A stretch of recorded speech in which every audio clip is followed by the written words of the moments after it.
कि ये छोड़ दो कि पेपर 2 के लिए आपको अलग से कुछ पढ़ना और प्रिपेयर करना है। तो टॉपिक जब पूछते हैं तो उसके रिलेटेड बस लिखना है, लेकिन लिखने से डरते हैं। क्यों? क्योंकि लिखते ही नहीं है। कम से कम 2 घंटे आप दोगे तब आप एक्सपेक्ट करो कि आप अच्छा कुछ कर पाओगे, otherwise it is difficult. Hello students, my name is Vinay and today we are going to discuss a very important topic and that is paper 2. So आप सब लोगों को पता है कि 28 अप्रैल को नोटिफिकेशन आ चुका है। It has been around a week and more than that. और जिन लोगों को अभी ये एग्ज़ाम लिखनी है and they are planning to prepare for the exam and they are planning to get become an officer writing this exam, उन लोगों के लिए ये सोचना और ये समझना बहुत ज़्यादा ज़रूरी है कि paper 2 is very essential part of this exam. अब बहुत सारे कुछ मिसकंसेप्शंस है, कुछ इश्यूज़ है, कुछ डर है पेपर 2 के बारे में, और फिर कैसे पढ़ाई करना है उसके बारे में भी एक काइंड ऑफ कन्फ्यूजन है। बहुत सारी चीज़ें पता नहीं है।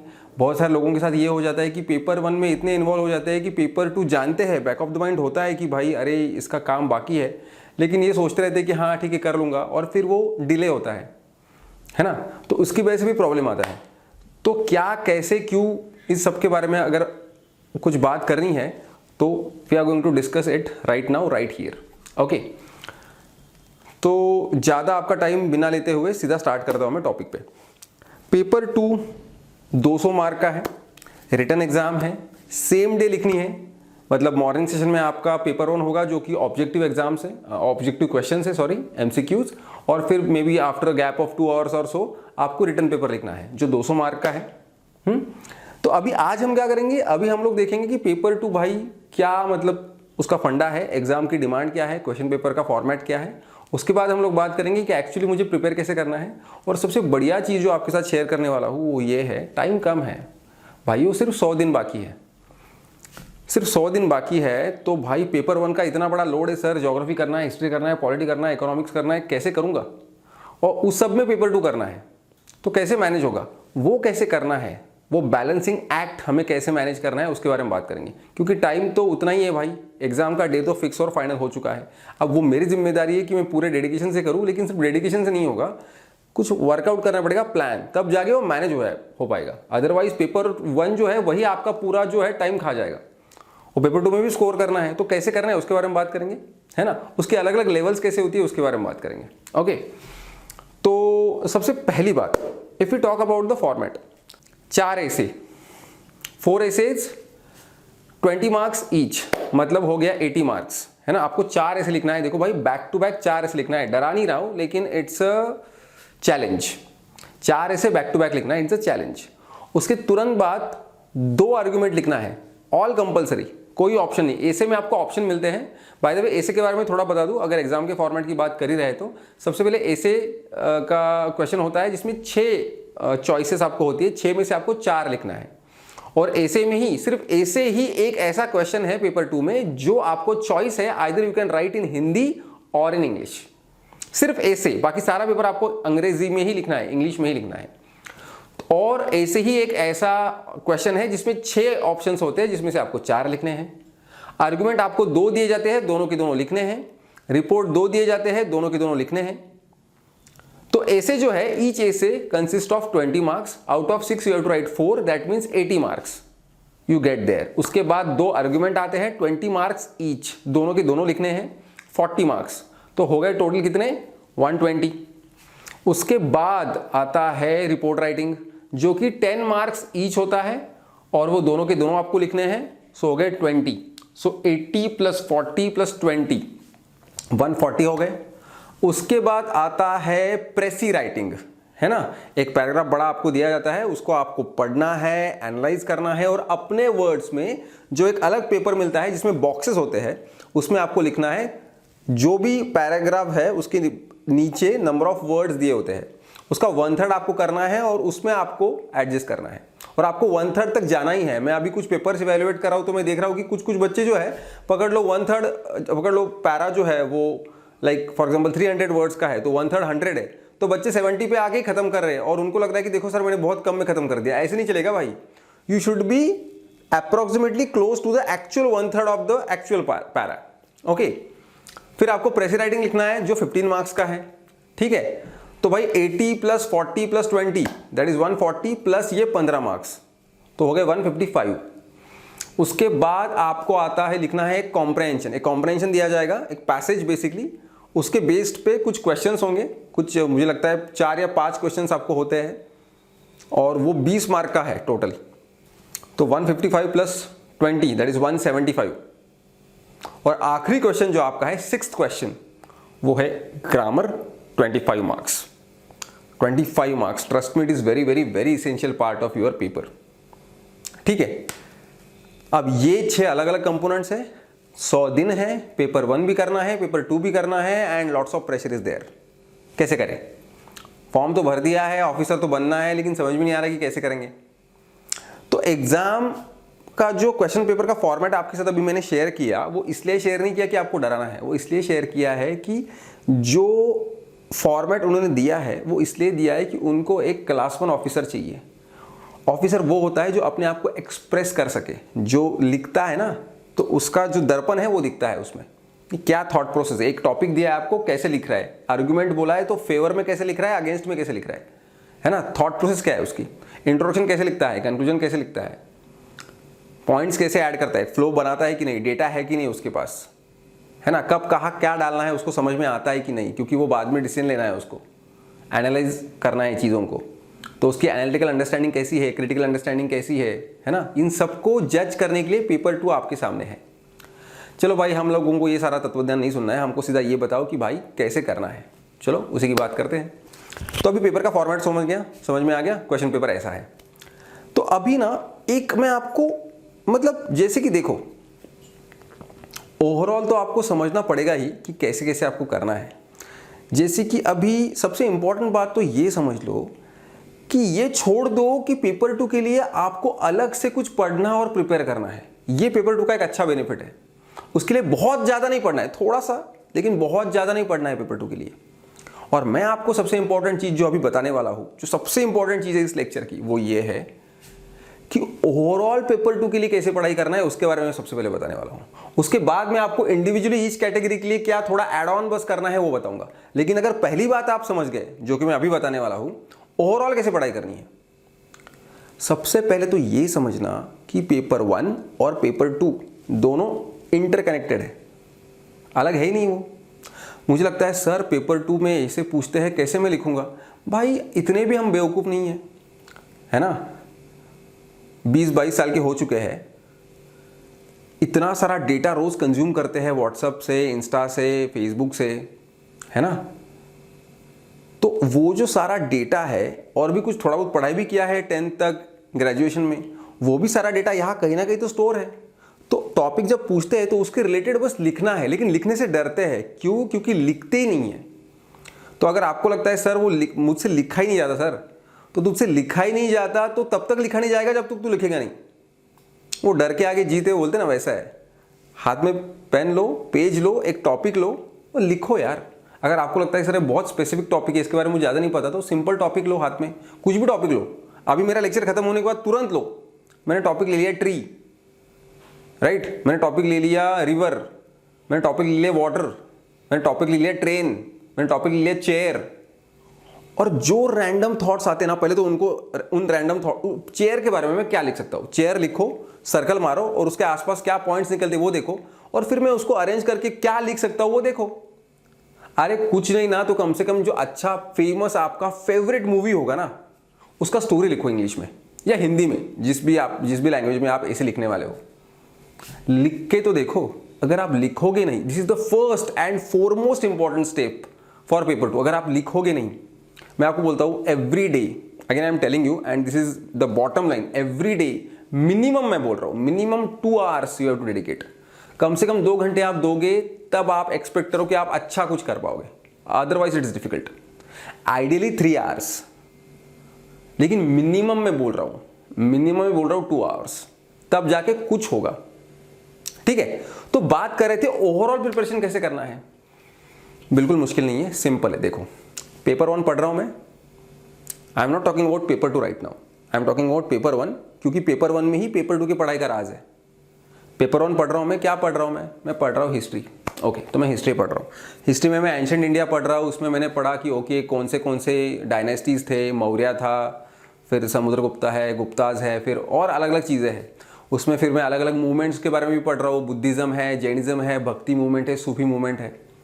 तो ये जब डेटा मैं पढ़ रहा हूँ तो ऑलरेडी मुझे इतना बोरिंग लगता है, मुझे लगता है भाई ये कितने सारे हैं, क्या क्या याद रखूँ, मैं भूल जाऊँगा। जब मैं ये पढ़ रहा हूँ तो ये अज्यूम करके पढ़ना, बॉस इसको मैं ऐसे में कहाँ इस्तेमाल कर सकता हूँ। पकड़ लो, अगर मुझे रिलीजन के ऊपर कोई ऐसे आता है इंडिया में, या कम्युनलिज्म के ऊपर कोई ऐसे आता है, मैं सोचता हूँ कि यार मुझे कुछ अच्छा लिखना है, तो मैं लिखूंगा कि sir this is the country of both bhakti movement and Sufi movement, and not only that the saints from both the communities actually had very good relations with them because their main motive was devotion, right? So मुझे लगता है कि अगर मैं भक्ति और सूफी का नाम लिख दूंगा कि sir this is the land of origin of भक्ति एंड सूफी, तो मेरा कितना अच्छा पॉइंट कवर हो जाता है। अगर मुझे ये बोलना है कि भाई बहुत सारे करप्शन के बारे में लिख रहा हूँ, सब लोग ग्रीडी हो गए हैं, तो जैन फिलोसॉफी में जो है उसके कुछ प्रिंसिपल्स उसके बारे में लिख दूंगा, जिसमें बोला है कि भाई आपको बहुत सारा इकट्ठा नहीं करना है चीज़ें, है ना, ठीक है ना। तो बुद्धिज्म का कोई प्रिंसिपल लिख दिया, मिडल पाथ लिख दिया, मतलब कुछ भी यार। लाइक हिस्ट्री है, हिस्ट्री में पकड़ लो उस टाइम का रेवेन्यू सिस्टम क्या था मुगल टाइम्स का, या एग्रीकल्चर कैसे था, कास्ट सिस्टम उस वक्त की कैसी थी, स्टेटस ऑफ वुमन कैसे था, पकड़ लो वुमन पे से आ गया। तो आज की वुमन पे से लिखना है, लेकिन स्टार्ट करने के लिए तो हिस्ट्री से स्टार्ट कर सकते हैं ना, कि सर वैदिक टाइम में, अर्ली वैदिक टाइम में they had a very good status, later it degenerated, but in during Mughal era there was this purdah system, so it was a kind of like restriction on woman. इस तरह से, मतलब अभी मैं बहुत जनरल बात कर रहा हूँ, लेकिन मैं बस आपको ये दिखाना चाहता हूँ, समझाना चाहता हूँ कि कैसे पेपर 1 की प्रिपरेशन में ही पेपर 2 का सारा छुपा हुआ है। फिर मैं ज्योग्राफी पढ़ रहा हूँ, फिर मैं पढ़ रहा हूँ ओके अलग अलग स्टेट्स के बारे में। अब एक स्टेट भी ले लिया ना, एक स्टेट को कितने अलग अलग एंगल से देख सकते हैं यार। एक स्टेट ले लिया, एक स्टेट ले लो गोवा या एमपी। अब एमपी को मैं ज्योग्राफी के एंगल से देख सकता हूँ कि भाई कौन कौन सी रिवर पास हो रही है, कौन कौन सी माउंटेन रेंज है, कौन कौन से फॉरेस्ट या टाइगर रिजर्व है, कौन कौन से बायोडाइवर्सिटी हॉटस्पॉट्स है, और कोई है क्या भाई एग्रीकल्चरल पैटर्न कौन सा है। फिर हिस्ट्री के एंगल से देख सकता हूँ कि भाई एंशिएंट इंडिया में यहाँ कौन सा एम्परर था, कौन सी डायनेस्टी थी, क्या क्या हुआ, यहाँ से कौन से बड़े बड़े लोग होके गए हैं जो कि वेल नोन थे, हाँ क्या क्या उन्होंने कंट्रीब्यूट किया है। ओके ये हो गया हिस्ट्री का एंगल। फिर पॉलिटिक का एक एंगल है, भाई अभी राइट नाउ सिचुएशन क्या है ना, सेंटर और स्टेट रिलेशंस कैसे है, कोई बढ़िया स्कीम है क्या जो एमपी ने लॉन्च की है और जिसका बहुत नाम है, आज की सिचुएशन में करप्शन और एडमिनिस्ट्रेशन का स्टेटस कैसा है। ये हो गया पॉलिटिक वाला एंगल। तो मैं जब पढ़ाई कर रहा हूं तो बस करना क्या है कि try to think every time when you read something, try to think कि इसको ऐसे में कहां इस्तेमाल कर सकता हूं, इसको आर्गुमेंट राइटिंग में एग्जांपल देने के लिए इस्तेमाल कर सकता हूं क्या। ओके ये सोचते हैं, then you are on a right track. और एक बात समझो, ये जो ऐसे का पेपर 2 वाला जो क्वेश्चन पेपर है, इसमें भी 2 अलग हिस्से हैं, ऐसे, रिपोर्ट और आर्ग्यूमेंट। ये वो चीजें हैं जिसमें आपको एक लाइन दिया है और सारा का सारा आपको क्रिएट करके लिखना है, सब कुछ आपको अंदर से बाहर निकालना है, क्योंकि एक लाइन दे रखा है उन्होंने। लेकिन प्रेसी और कॉम्प्रहेंशन कंपैरेटिवली बहुत आसान है, क्योंकि ऑलरेडी पैराग्राफ आपके सामने है, मतलब आपको पूरा सोचना नहीं है। ऐसे में आपको बोलता हूं भाई क्लाइमेट चेंज पे ऐसे लिखो, तो सारे के सारे पॉइंट्स मुझे यहां से बाहर निकालने, उन्होंने बस 2 वर्ड्स दिए क्लाइमेट चेंज। लेकिन प्रेसी जो है पूरा पैराग्राफ मेरे सामने है, कॉम्प्रहेंशन का पूरा पैराग्राफ मेरे सामने है, बस ढूंढ के जवाब लिखना है। तो these 2 questions are comparatively much easier than first 3, right, essay, argument and report writing. तो फिर क्या कर रहा हूं मैं, हिस्ट्री पढ़ रहा हूं, सोच रहा हूं कि ये चीज मैं ना अपने ऐसे में जरूर लिखूंगा, ये भक्ति मूवमेंट वाली, सूफी मूवमेंट वाली चीज मुझे बहुत पसंद आ गई। ओके ये कास्ट सिस्टम वाला फंडा जो है ये सही है, मैं इसको लिखूंगा, इस्तेमाल करूंगा कहीं ना कहीं। तो नोटिफिकेशन पढ़ो, नोटिफिकेशन में उन्होंने पेपर 2 में दे के रखा है भाई कौन कौन से मेन टॉपिक्स के अंडर हम लोग ऐसे पूछते हैं। तो कुछ इंटरनेशनल रिलेशंस है, कुछ पॉलिटी है, कुछ इकोनॉमिक्स है ना।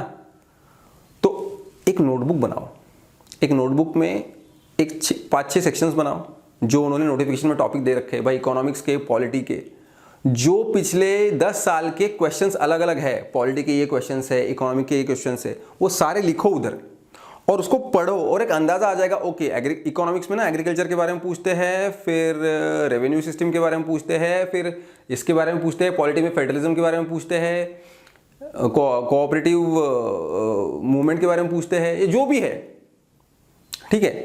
तो ये सब मैं अलग अलग लिखता हूं और फिर उसके रिगार्डिंग कुछ भी मैं कहीं भी पढ़ता हूं ना, उस सेक्शन में जाके बस नोट डाउन करो, ये मुझे लिखना है, ये मुझे हेल्प करेगा। ये आपको करना पड़ेगा क्योंकि बहुत सारा डेटा है, कौन सा कब कहाँ लिखना है कैसे पता चलेगा। अच्छा, फिर मैं पढ़ रहा हूँ, ज्योग्राफी हो गया, ठीक है, ज्योग्राफी में फिर रिवर्स पढ़ रहा हूँ, फिर कुछ और चीज़ें पढ़ रहा हूँ ज्योग्राफी में भी, और वो सारी चीज़ें मुझे लेके आनी है, ठीक है। एग्रीकल्चर के बारे में पढ़ रहा हूँ ज्योग्राफी में, फिर मुझे आसानी होगी जब मुझे कुछ डेटा वहाँ से मिलेगा जो मैं अपने एग्रीकल्चर के बारे में कुछ ऐसे आ गया तो उसमें इकोनॉमिकल वाला पार्ट भी लिखूंगा, ज्योग्राफी वाला पार्ट भी लिखूंगा। तो जो मैं पढ़ रहा हूँ ना सब्जेक्ट, एकदम सिंपल बोल रहा हूँ मैं, एकदम सिंपल, जो मैं सब्जेक्ट पढ़ रहा हूँ, उस पॉलिटी पढ़ रहा हूँ मैं, पॉलिटी पढ़ रहा हूँ तो भाई अलग अलग आर्टिकल है, फंडामेंटल राइट्स है, फंडामेंटल राइट्स है तो यार फंडामेंटल राइट्स तो ऐसे में आना ही है। कोई भी इशू आ गया, पकड़ लो टेररिज्म का इशू आ गया तो वहाँ ह्यूमन राइट्स कॉम्प्रोमाइज हो रहा है, तो आप लिखो कि इंडिया में ऑलरेडी हम लोग फंडामेंटल राइट्स ये सब करते हैं, है ना। अभी वो एंटी कन्वर्जन वाला बहुत मैटर थोड़ा सा बीच में चल रहा था, तो एंटी कन्वर्जन में लिखो आर्टिकल 25 क्या बोल रहे हैं। फिर पॉलिटी पढ़ते तो उसमें अलग अलग लॉज है, एक्ट्स है, गवर्नमेंट की कुछ स्कीम्स है, सुप्रीम कोर्ट के बहुत इंपॉर्टेंट जजमेंट्स है जो आप ऐसे में इस्तेमाल कर सकते हो। तो ये सारा डेटा कहाँ से आया भाई, मैं तो पेपर 1 पढ़ रहा हूँ। बस पेपर 1 को पढ़ते वक्त ये एंगल से सोचना कि ओहो this will help me in paper 2, और फिर उसको वो पॉलिटी का वाला सेक्शन जो है नोटबुक बनाया उसमें लिख लो, ये this judgement, Vishakha judgement for sexual harassment at workplace, खत्म। ये आपको करना पड़ेगा, थोड़ा डेटा कलेक्ट करना पड़ेगा। फिर कोट्स आर वेरी इंपॉर्टेंट, ठीक है। आपने सेक्शंस बना दिए, फिर पढ़ाई कर करके बोर हो गया, कुछ नहीं, गूगल पे जाओ, टाइप करो quotes regarding women, quotes regarding children, quotes regarding nature, quotes regarding climate, quotes regarding water, river, जो भी मतलब अलग अलग टॉपिक्स होंगे। बहुत बढ़िया कुछ कोट दिखा आपको, quote regarding sanitation, quotes regarding war, कुछ 2-3 जो अच्छे कोट है, बहुत भी मत इकट्ठा करो क्योंकि फिर वो बस इकट्ठा ही हो जाते हैं, लिख लेते हैं लेकिन इस्तेमाल नहीं करते। कुछ 2-2, 3-3, 4-4 कोट ले लो और वहां ऐड कर दो। ये आपको पहला स्टेप करना पड़ेगा, लेकिन इसमें कुछ बड़ा नया मैं बोल ही नहीं रहा हूं, मैं बस बोल रहा हूं जो आप ऑलरेडी पढ़ रहे हो, पढ़ते वक्त बस ये सोचना कि भाई ये तो मुझे पेपर 2 में काम आएगा, खत्म। तो पेपर 1 की पढ़ाई में आप पेपर 2 का प्रिपरेशन कर रहे हो, एटलीस्ट इंफॉर्मेशन कलेक्शन की बात मैं कर रहा हूं। ये काफी नहीं है, this is the first part of paper 2 preparation, but it is the very important part. अलग से आपको कुछ नहीं करना है, बस पढ़ते वक्त एंगल ये रखना है कि भाई ये पेपर 2 में काम आएगा। अच्छा, ये एक बात हो गई। करंट अफेयर्स पढ़ रहा हूं मैं, भाई करंट अफेयर्स तो मतलब पूल ऑफ डेटा है, सर्वे है, सर्वे का कुछ रिपोर्ट होगा, कुछ एनजीओ के नाम होंगे, है ना, कुछ ग्लोबल ऑर्गेनाइजेशंस के नाम होंगे। ग्लोबल ऑर्गेनाइजेशन के बारे में पढ़ना और उनको ऐसे या आर्गुमेंट में इंक्लूड करना ये बहुत इंपॉर्टेंट है, ठीक है। तो डू दैट, वेरी सॉरी, ठीक है। उसके बाद फिर क्या, करंट अफेयर्स पढ़ रहा हूँ, करंट अफेयर्स में तो कितनी सारी चीजें आती है यार, डेटा आता है, कुछ बहुत सारी नई टर्मिनोलॉजीज आती है, गवर्नमेंट की स्कीम्स के बारे में नई नई इंफॉर्मेशन होती है, उसके डेटा के बारे में इंफॉर्मेशन होती है, कुछ स्टेट्स की कोई नई स्कीम है, कोई आइडियल स्कीम है, कोई केस स्टडी है, वो सब भी आते रहता है। कितनी सारी चीजें कवर करते हैं यार, वो साइंस टेक की चीजें अलग से कवर करते हैं, इकोनॉमिक्स की चीजें अलग से कवर करते हैं। वो सारा डेटा जब आप पेपर 1 के लिए पढ़ रहे हो तो ये भी तो सोचो कि यार ये लाइन में इस्तेमाल करूंगा पेपर 2 में, अगर ये मुझे पॉलिटी के ऊपर कोई सवाल पूछते हैं तो, कोई ऐसे पूछते हैं तो, कोई आर्गुमेंट पूछते हैं तो। रशिया यूक्रेन के बारे में करंट अफेयर्स पढ़ रहा हूं, सोच रहा हूं कि अगर कल मुझे ये आर्गुमेंट पूछ लिया कि war is solution for everything, right, इस तरह से अगर कुछ पूछ लिया तो मैं फेवर में अगर जो आर्गुमेंट लिखूंगा ना, इसमें ये चीज लिखूंगा कि कोई चॉइस ही नहीं था इसलिए उन्होंने इस्तेमाल किया, और अगेंस्ट में ये लिखूंगा। हिस्ट्री पढ़ रहे हो, हिस्ट्री में क्या पढ़ रहे हो भाई, इंडिया बांग्लादेश वॉर के बारे में पढ़ रहे हो, इंडिया पाकिस्तान वॉर के बारे में पढ़ रहे हो, इंडिया चाइना वॉर के बारे में पढ़ रहे हो, वर्ल्ड वॉर 2, वर्ल्ड वॉर 1 के बारे में पढ़ रहे हो। तो ये सारी चीजें इस्तेमाल करो ना, जब अभी वॉर के बारे में लिखना है तो फिर बढ़िया इंट्रोडक्शन लिखना है, तो जो टॉपिक आपको टॉपिक दिया भाई रशिया यूक्रेन वॉर के बारे में लिखो, तो आप इंट्रोडक्शन में रशिया यूक्रेन वॉर लिखोगे तो कैसे चलेगा यार। थोड़ा कुछ पुराना एग्जाम्पल दो कि देखो पहले भी ये हो चुका है सर, और अभी ये बस रिपीटेशन है, नथिंग एल्स। तो उसको लगता है भाई पढ़ाई कर के आया है। तो क्या मुझे बताना है, what is the bottom line, paper 1 के प्रिपरेशन में पेपर 2 का प्रिपरेशन करना है। बस क्या करना है, जो पढ़ता हूं उसको इस एंगल से देखना है कि ओके ये कहाँ काम आएगा, कुछ इंपॉर्टेंट चीज लगा तो अपना जो नोटबुक बनाया है जिसमें अलग अलग टॉपिक्स, अलग अलग सेक्शन है, इकोनॉमिक पॉलिटी, वहां बस ऐड करके रखो कि, और ये मत सोचो कि ये स्पेसिफिक इसी ऐसे के लिए लिखूंगा। भाई डेटा कब कहाँ कैसे, अब भाई एम्प्लॉयमेंट का या अनएम्प्लॉयमेंट का डेटा है, हेल्थ रिलेटेड डेटा है, एजुकेशन रिलेटेड डेटा है, या कोर्ट्स है, एजुकेशन रिलेटेड बहुत सारे कोड्स इकट्ठा करो, हेल्थ रिलेटेड कोड्स इकट्ठा करो, ओल्ड एज लोगों के प्रॉब्लम्स के बारे में थोड़ा पढ़ो, है ना, सोशल इश्यूज के बारे में पूछते हैं, कास्ट सिस्टम के बारे में कुछ कोड्स होंगे तो वो देखो, एनवायरनमेंट के बारे में कुछ कोड्स होंगे तो वो देखो। और अभी ये जो मैं बोल रहा हूँ आपको कि अलग अलग जो आपने बना के रखे, अब अगर लो हेल्थ रिलेटेड कुछ डेटा है तो आपको कब पता, क्या पता कब वो काम आएगा। अनएम्प्लॉयमेंट रिलेटेड डेटा कहीं भी काम आ सकता है ना। एजुकेशन रिलेटेड डेटा बहुत सारी जगह काम आ सकता है, कहीं भी लिंक कर सकते हो उसको। पकड़ लो education related data, education related ऐसे में भी काम आएगा, और वो डेटा जिसमें गर्ल्स एजुकेशन के बारे में कुछ स्पेसिफिक डेटा होगा, वो वुमन के बारे में कुछ ऐसे लिखना होगा, वहां भी काम आएगा। तो ऐसी बहुत सारी चीजें जो है कब आपको काम आएंगी पता नहीं है। तो ये हो गया आप इसको किस तरह से डेटा को कलेक्ट कर रहे हो, पेपर 1 में ही पेपर 2 का प्रिपरेशन कर रहे हो। लेकिन again I am telling you this is not sufficient. सबसे इंपॉर्टेंट स्टेप जैसे कि कलेक्शन है, उतनी ही इंपॉर्टेंट स्टेप है कि उस डेटा को अभी राइट नाउ इस्तेमाल करना। जो मैं आपको बोल रहा हूं ना 2 घंटा पेपर 2 के लिए दो, तो क्या करना है उस 2 घंटे में, हाथ में पेन लेना है, बहुत सारे पेजेस लेके आओ और start writing on blank pages, क्योंकि एग्जाम में भी पेजेस ब्लैंक होंगे।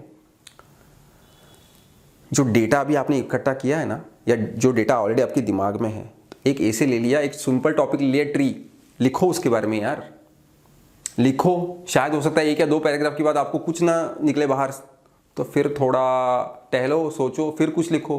फिर जो डेटा कलेक्ट किया है उसके बाद उसको देखो थोड़ा कुछ मिल रहा है क्या, उसको पढ़ो और फिर वापस लिखने की कोशिश करो।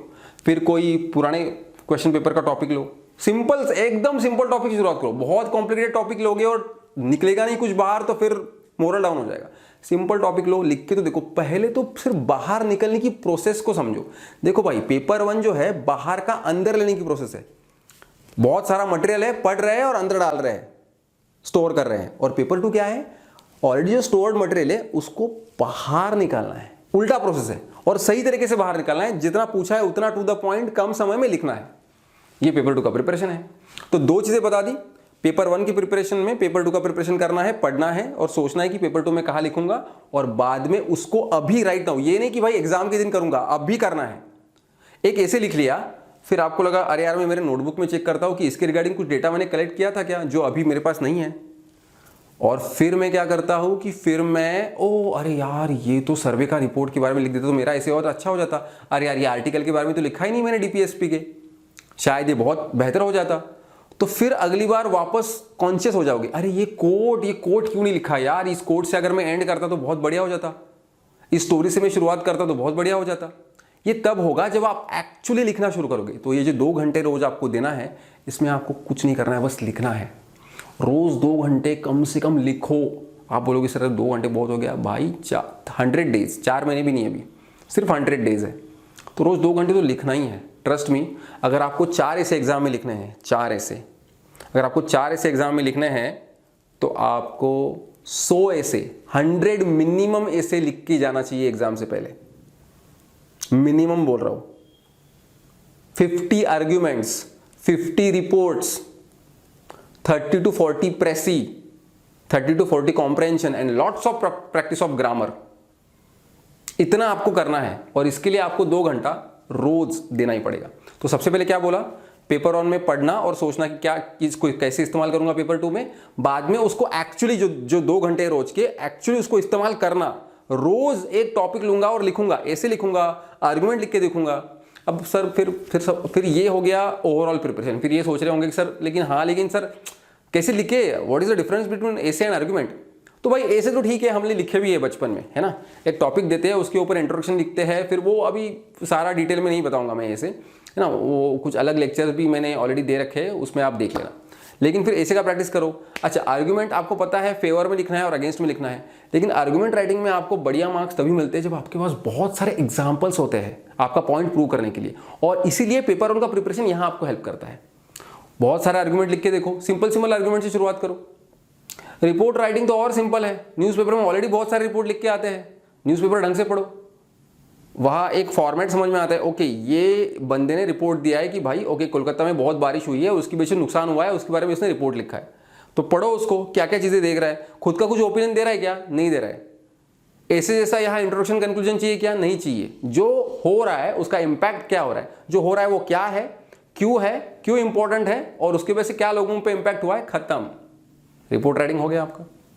प्रेसी ये बहुत वंडरफुल चीज़ है, बहुत सारी प्रैक्टिस करने से वो आएगी। पढ़ना है, समझना है और सामने वाले को मुझे इतना लंबा नहीं बताना है, शॉर्टकट में बताना है, लेकिन उसका जो स्पिरिट है वो गिवन पैसेज का वो भी खत्म नहीं होना चाहिए। उस एंगल से उसको शॉर्ट करके कैसे मैं लिखूंगा, और ये मैं कितना भी बोलूं और आप कितना भी सुनो, कुछ नहीं होने वाला। स्टार्ट राइटिंग, स्टार्ट प्रैक्टिसिंग, अपने आप आपको समझ में आ जाएगा कि ओके यार ठीक है, मैं अपना पैसेज पढ़ता हूँ और हाँ ये हो गया। अब फिर कॉम्प्रहेंशन की भी वही बात है। कॉम्प्रहेंशन में क्या करना है कि भाई बहुत सारे क्वेश्चन सॉल्व करने हैं, लेकिन कॉम्प्रहेंशन और प्रीसी तो थोड़ा टफ है, कॉम्प्रहेंशन तो बहुत आसान है। भाई सामने पैसेज है, बचपन में इंग्लिश का पेपर ऐसे सॉल्व करते थे। कॉम्प्रहेंशन है, उसमें लिखना है बस, उसके सवालों के जवाब देने, दैट्स इट। और ग्रामर की प्रैक्टिस तो आपको करनी ही पड़ेगी, तो आप वो यूट्यूब की वीडियो से करो, कहीं क्लास ज्वाइन करो, आपको खुद और किताब लेके प्रैक्टिस करो, वो आप देखो, ठीक है। ग्रामर के बारे में अभी मैं क्या बताऊँ, पास्ट टेंस, प्रेजेंट टेंस और ये जो सारी चीज़ें हैं, चेंज द वॉइस, ये सब आपको करना ही पड़ेगा। मैं आपको ये बता रहा था, लेकिन पकड़ लो अभी जैसे कि मैं प्रेसी राइटिंग कर रहा हूँ, प्रेसी राइटिंग मैंने लिखा, अब मुझे लगता है, अब मैं अगर खुद पढ़ता हूँ मेरे प्रेसी को तो मुझे तो लगता है सही लिखा है यार, अच्छा ही तो है, क्योंकि मैं बायस्ड हूँ ना, मुझे लगता है मेरा सही है। और यहाँ आप तीसरा पड़ाव आता है आपके प्रिपरेशन का, जो कि इक्वली इंपॉर्टेंट है। सबसे पहले तो इन्फॉर्मेशन कलेक्ट करना पेपर 1 से, दूसरा रोज 2 घंटा लिखना, और तीसरा उसको चेक करके लेना। वो इवेल्युएट कौन करेगा?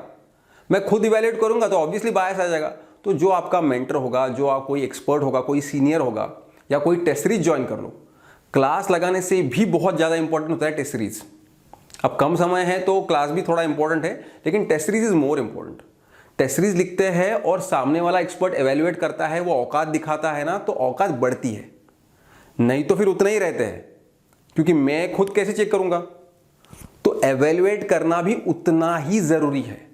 तो इंफॉर्मेशन कलेक्ट करो, बनाओ। बहुत सारा नोट्स बनाने के लिए टाइम नहीं है सर, 100 डेज में लिखेंगे, क्या करेंगे जानता हूं, लेकिन थोड़ा थोड़ा लिख ही सकते हैं, और उसको बार बार इस्तेमाल भी करो अपने एसेज में, क्योंकि आप एक कोट अगर कम से कम 10 बार इस्तेमाल करते हो ना, तो एग्जाम के दिन अपने आप याद आएगा।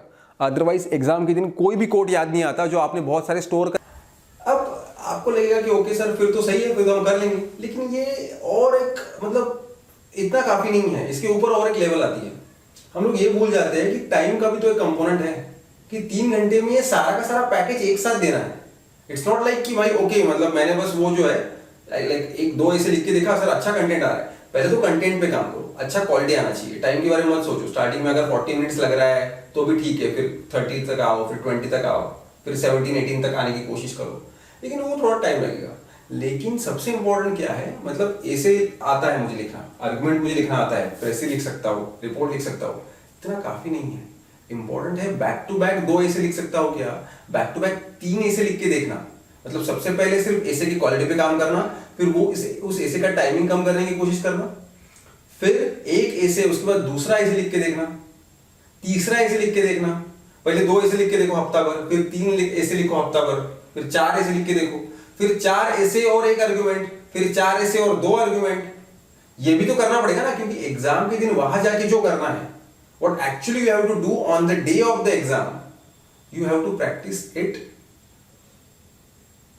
in these 100 days. ओके, तो वो करो, ठीक है। तो ये बहुत सारी चीजें हैं जो मुझे लगता है आपको हेल्प करेगी। सबसे पहले पेपर 1 की प्रिपरेशन में पेपर 2 का इंफॉर्मेशन कलेक्ट करना, रोज 2 घंटा उसको लिखना, सेक्शन वाइज एक किताब बनाना, उसमें थोड़ी थोड़ी इंफॉर्मेशन स्टोर करना और उसको इस्तेमाल करना ये 2 घंटे के प्रैक्टिस में। तीसरी सबसे इंपॉर्टेंट चीज मैंने बताई, उसको एवेल्युएट करके लो, ताकि आपको समझ में आए कि where do you stand and where I have to improve. Arguments भी लिखो, ऐसे भी लिखो, बहुत सारे ऐसे लिखो, सेक्शनल पेपर सॉल्व करो, टेस्ट सीरीज ज्वाइन करो, बहुत इंपॉर्टेंट है। या कम से कम कोई मेंटर होना चाहिए जो आपको, आप लिख रहे हो, आपको क्वेश्चंस दे रहा है, आप लिख रहे हो, आप दे रहे हो उसको। एक जगह जब बैठ जाते हो, एक सिटिंग में लिखो, ऐसे नहीं कि टहले फिर मोबाइल उठाया फोन पे बात की। एक सिटिंग में लिखो तो थोड़ा सा परफेक्शन आएगा, या फिर आपका जो है हम जिसे बोल सकते हैं ना कि एक्चुअल एग्जाम में जो होने वाला है उसके पैरेलल आपका प्रिपरेशन चलेगा। और फाइनल चीज ये बताऊंगा कि एवेल्युएशन होना चाहिए बहुत अच्छा। ये अगर आप इन 100 दिनों में करते हो तो there are very high chances that you will score very good in your paper 2 exam, like CAPF exam in paper 2। Okay, अब एक छोटा सा चीज मैं बताना चाहूंगा बस, कि ऑलरेडी प्रयास नाम की एक बैच जो है वो एवीकेस रन कर रहा है, जिसका डिस्क्रिप्शन आपको नीचे मिल जाएगा। तो आई एम टीचिंग देयर, ठीक है। सो हम लोग हफ्ते में 2-4 बार मिलते हैं, बच्चे बहुत सारे ऐसे लिखते हैं, हम इवेलुएट भी करके देते हैं, और फिर वो भी एक टेस्ट सीरीज भी एवीकेस रन कर रहा है। फिर उसमें जो प्रॉब्लम्स आते हैं, इश्यूज आते हैं, लाइव लेक्चर में हम लोग सॉल्व करते हैं, है ना। और फिर सब डिस्कशन के थ्रू डाउट क्लियरिंग सेशन होता है बेसिकली वो। तो लिखना, डाउट क्लियर करना, वापस लिखना, वापस नए डाउट्स खड़े होना, वापस लिखना, ये प्रोसेस चल रहा है। तो you can join that, right, the Prayas batch, where I myself is actually conducting that batch. And second thing, AVKS का एक book भी आ रहा है, so you can go for it. Maybe within a week it will come out. Every year they come out with the book with some probable essays for upcoming exam. So you can go for it. Again, regarding that, the detail will be given in the link. तो आप वो देखिए, ठीक है। So this was all about the preparation of paper 2. वैसे तो 1 साल का टाइम मिले तो फिर और मैं डिटेल में बता दूं, लेकिन ये जो चीजें हैं वो अभी हमारे पास जितना टाइम है उसके एंगल से सोच के मैंने किया है। Last thing but not least, Hindi medium के स्टूडेंट्स, आपको भी एक बात का ध्यान रखना है कि आप ऐसे हिंदी में लिख सकते हो, लेकिन बाकी सारा आपको इंग्लिश में ही लिखना है, तो आपको दुगनी मेहनत करनी पड़ेगी, बहुत ज्यादा प्रैक्टिस करना पड़ेगा। आपको वोकैबुलरी पे काम करना है, ग्रामर पे काम करना है, और राइटिंग प्रैक्टिस पे भी काम करना है। लेकिन डिमोरलाइज नहीं करना चाहता, आप थोड़ा 2 घंटा नहीं 3 घंटा आपको देना पड़ेगा, तब जाके आपका कंटेंट अच्छे से बाहर आएगा, ठीक है। तो इस तरह से अगर आप करते हैं तो definitely you can crack the exam, and it will be definitely a wonderful year for you as part of preparation and as a part of success when you are going to get it, ठीक है। So all the very best.